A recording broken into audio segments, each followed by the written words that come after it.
जिंदगी खुद अपनी मेहमान है, सरफरोशी की तमन्ना मत करो।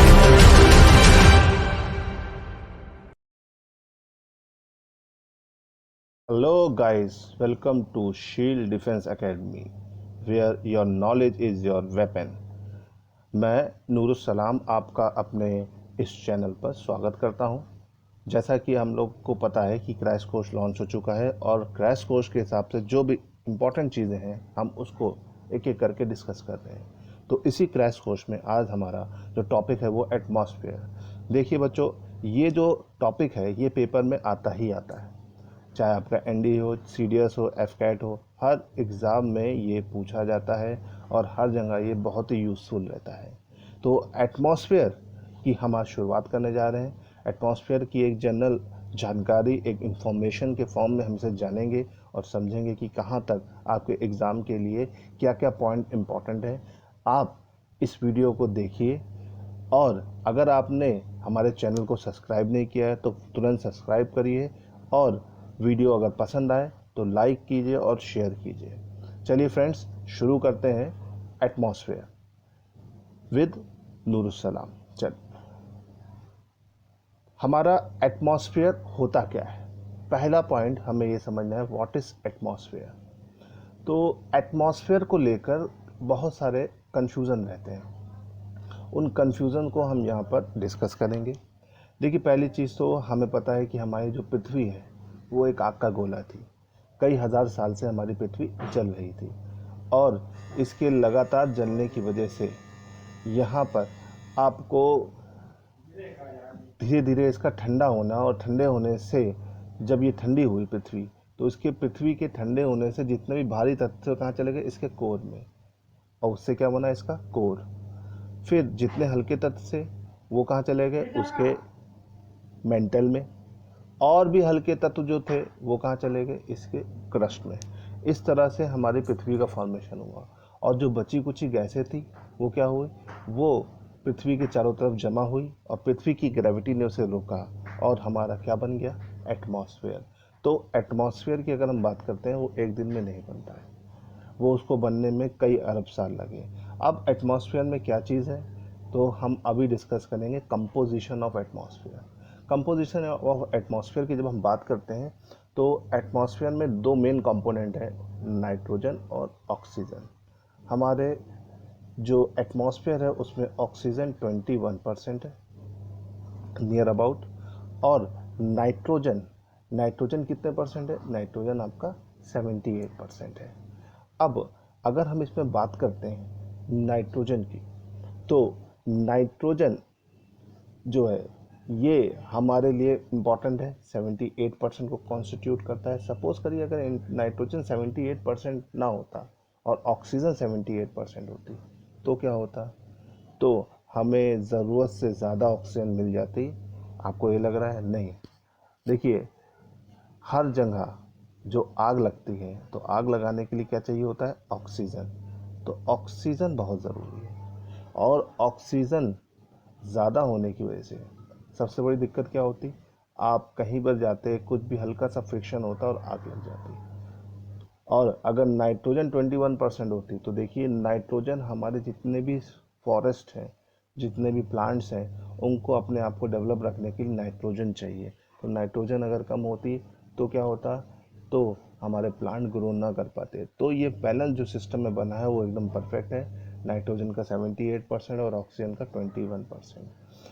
फ्रेंड्स, अगर हम 78 और 21 को जोड़ते हैं तो कितना बनता है? 99।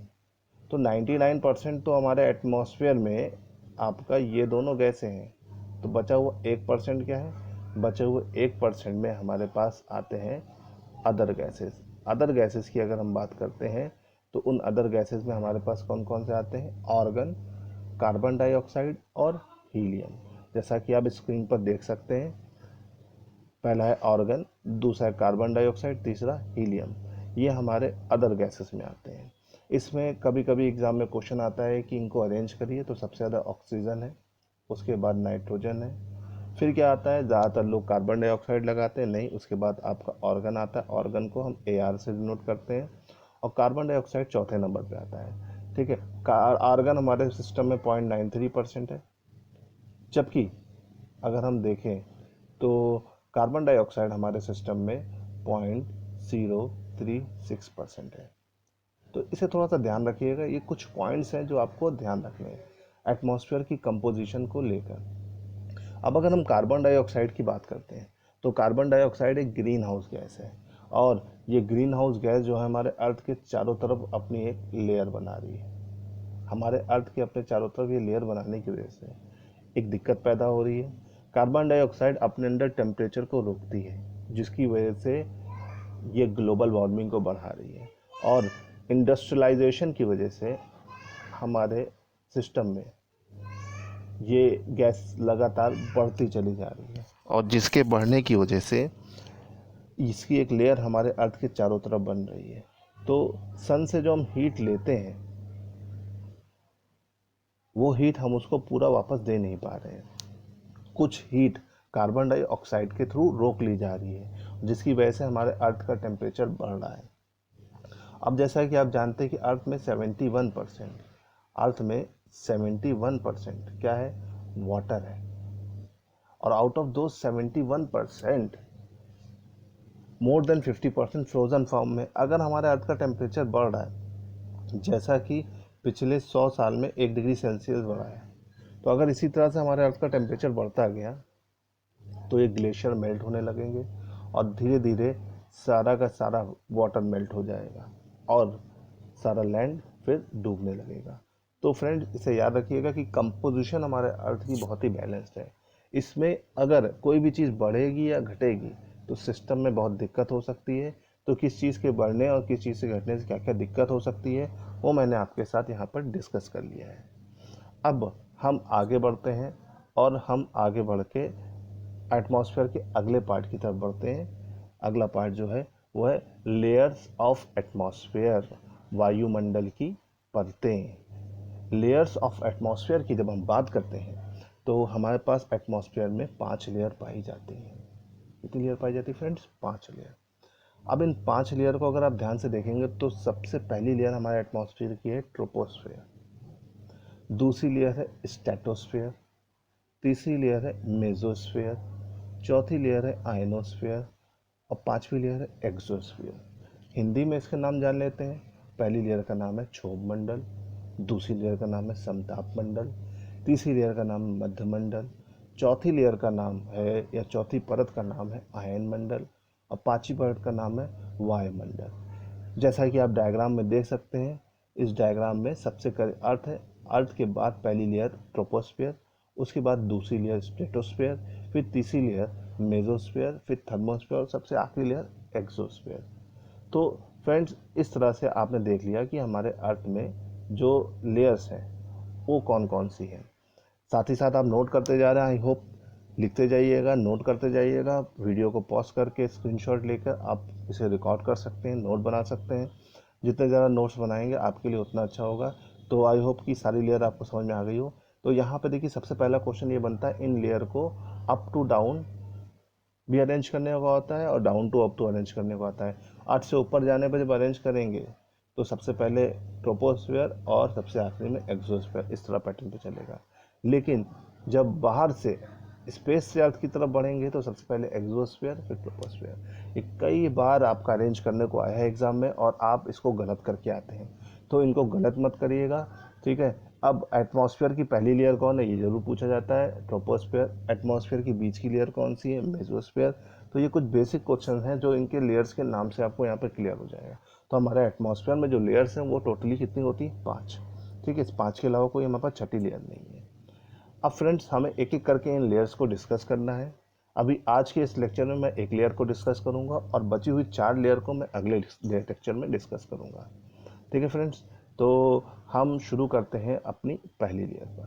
पहली लेयर जो है वो है ट्रोपोस्फेयर। जैसा कि आप देख सकते हैं, ट्रोपोस्फेयर हमारे एटमॉस्फेयर की पहली लेयर होती है। हमारे एटमॉस्फेयर में जितने भी चीज़ें होती हैं, जितने भी चीज़ें मतलब हमारे जितने भी फिज़िकल फीचर्स पाए जाते हैं, फिज़िकल फीचर्स मतलब पहाड़, पेड़, पर्वत, आंधी तूफान, पानी, बरसात, सब कहाँ पाए जाते हैं? पहली लेयर में। जितना भी मौसम संबंधित घटनाएं घटित होती हैं वो कहाँ घटित होती हैं, पहली लेयर में। ठीक है, लैप्स रेट कहाँ पाया जाता है, पहली लेयर में। जेट स्ट्रीम कहाँ पाई जाती है, पहली लेयर में।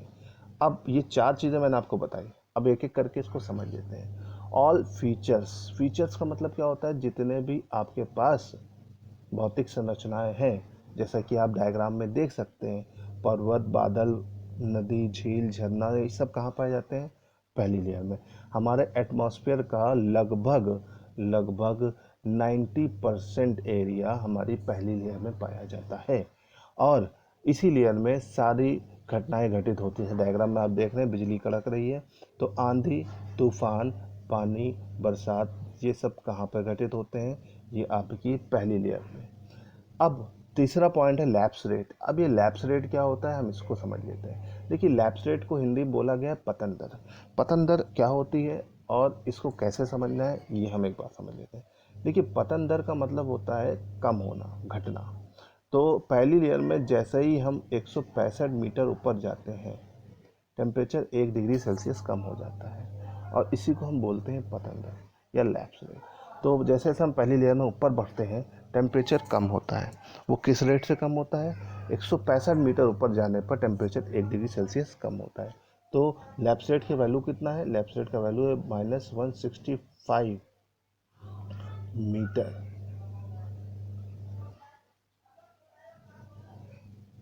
पर डिग्री सेल्सियस। या इसकी एक वैल्यू और होती है, -6.5 किलोमीटर 6.5 डिग्री सेल्सियस पर किलोमीटर। तो ये दोनों वैल्यूज़ याद रखिए, दोनों लैप्स रेट की वैल्यू, एक सीधी तरीके से, एक उल्टी तरीके से। और चौथी और लास्ट चीज़ जो पहली लेयर में पाई जाती है वो है आपकी जेट स्ट्रीम। तो फ्रेंड्स, आई होप कि आपको ये पहला पार्ट समझ में आया होगा, और इसमें अगर कोई भी कन्फ्यूज़न है तो उसका सलूशन मैं आपको बताऊंगा। आप मुझे कमेंट्स कर सकते हैं, बता सकते हैं। सेकंड पार्ट को हम जल्दी लॉन्च करेंगे। सेकंड पार्ट के बाद एटमॉस्फेयर में कोई भी ऐसी चीज़ नहीं होगी जो आपको एकदम कंफ्यूज करे, परेशान करे। तो आई होप कि आपको ये समझ में आया होगा। Thank you so much. और हमारे चैनल को लाइक करना, सब्सक्राइब करना ना भूलें, और इस वीडियो को शेयर करिए। जितने ज़्यादा शेयर करेंगे आपके लिए और हमारे लिए, सबके लिए अच्छा होगा। Thank you so much.